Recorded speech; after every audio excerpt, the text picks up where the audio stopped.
Hello everyone, how are you today? I hope you are all okay. Today is a new day. Today we also have a new course on plurals, how to form a plural version of nouns. It's very simple. At the end of this video, you will be able to know when to use an S, ES, IES, or to change the F into V to form the plural version of a singular noun. So be very concentrated and you won't be disappointed. You will learn a lot. Donc aujourd'hui, nous allons parler du pluriel, le pluriel des noms. Nous allons vous montrer comment former le pluriel des noms. Et pour cela, nous allons parler de 4 règles. 4 règles, sans toutefois oublier les exceptions. Et nous vous invitons de suivre cette vidéo jusqu'à la fin parce que nous avons un secret. Oui, un secret pour vous. Et ce secret-là est toujours sur le pluriel des noms. Nous vous invitons à vous abonner si c'est votre première fois sur cette chaîne. Rule number 1. We should put S or ES at the end of the singular noun. Very simple. À quel moment allons mettre S? À quel moment mettre ES? Généralement, on met S à la fin de plusieurs mots pour former le pluriel. Très simplement, comme ceci. Nous avons cat, cats, dog, dogs, girl, girls. À la fin de ces 3 mots, nous avons tout simplement mis S pour former leur pluriel. Maintenant, à quel moment mettre ES? Aussi simple, pour mettre ES, il faut te rassurer que ton mot au singulier se termine avec S, 2 S, CH, SH, X, Z. Là, pour former le pluriel, tu ajoutes juste ES. Comme exemple, nous avons bus, buses, tax, taxis, kiss, kisses. Nous voyons que bus se termine avec S, alors on met tout simplement ES. Nous voyons que tax se termine avec X, tout simplement ES. Nous voyons que kiss se termine avec 2 S, là on met tout simplement ES pour former leur pluriel. Les amis, à la fin de cette vidéo, vous n'allez plus dire two car, mais plutôt two cars. Vous n'allez plus dire too nice, mais plutôt too nice. Vous n'allez plus dire two person, mais plutôt two people. Donc restez concentrés. Mais avant de continuer également, abonnez-vous. Continuons donc avec la deuxième règle. La deuxième règle parle des Y. Les mots qui se terminent avec Y.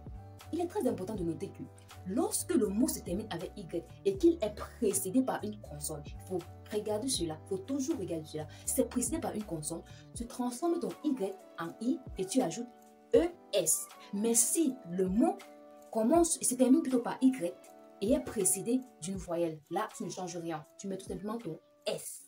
Cherry, cherries. City, cities. Lady, ladies. Baby, babies. Pourquoi? Parce que ces mots-là se terminent avec Y et ils sont précédés par des consonnes. Nous avons R ici, nous avons T ici, nous avons D, nous avons B. Et nous avons dit quand c'est précédé par une consonne, on transforme notre Y en I et on ajoute ES. Très simple. Mais alors, quand notre Y est plutôt précédé par une voyelle, on ne change rien. On met tout simplement S à la fin.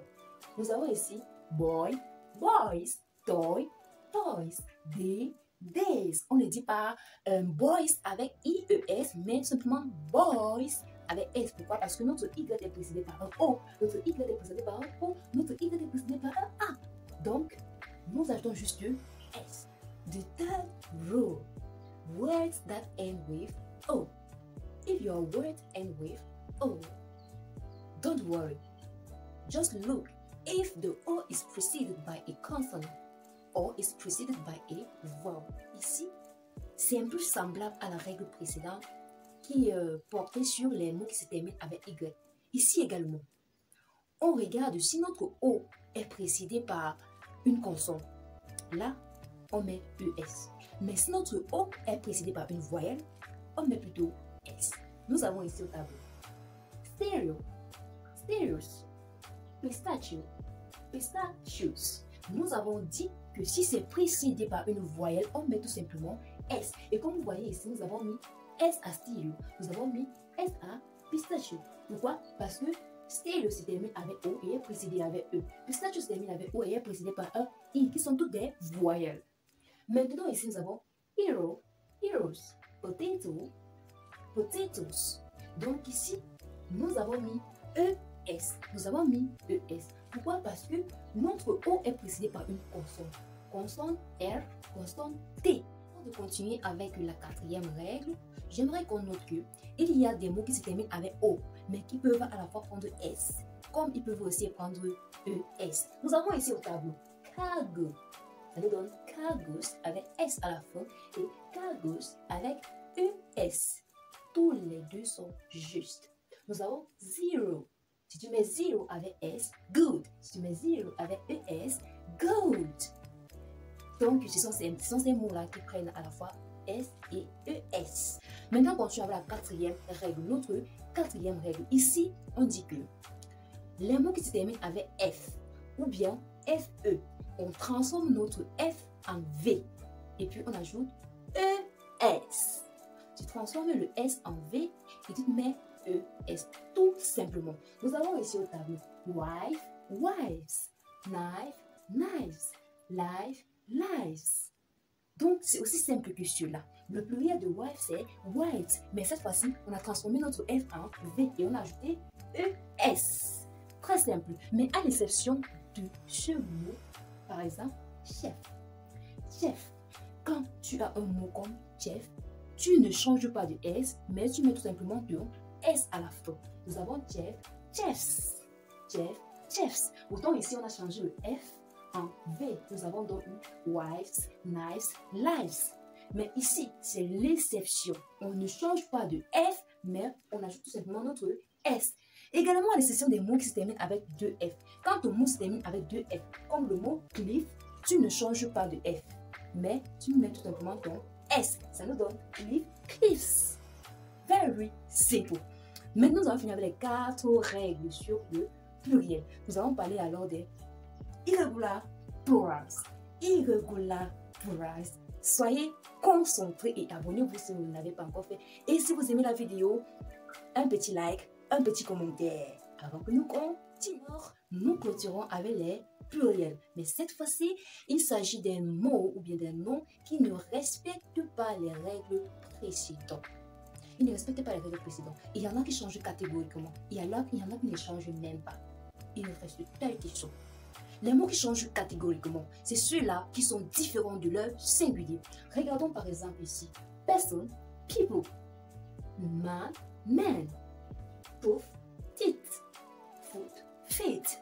Child, children. Vous voyez que c'est différent de leur singulier. Alors ici, il s'agit de ces noms que vous devez mémoriser par cœur et par poumon. C'est à mémoriser. Parce que ce sont des pluriels irréguliers. Ils ne respectent pas de règles. Ils changent catégoriquement. Mais vous devez les mémoriser par cœur et par poumon. Nous avons alors ceux-là qui ne changent même pas. Aussi à mémoriser par cœur et par poumon. Ici, il s'agit de fish. Fish. Species. Species. Series. Series.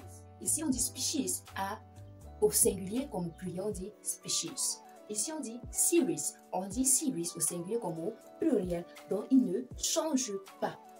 Nous avons ainsi terminé avec la leçon sur les pluriels. Alors, nous espérons que vous avez gagné quelque chose. D'ailleurs, je sais que à la fin de cette vidéo, vous n'allez plus commettre ces erreurs que vous avez l'habitude de commettre. Nous attendons vos commentaires, vos likes, vos partages et surtout abonnez-vous massivement pour ne plus rater les prochains cours.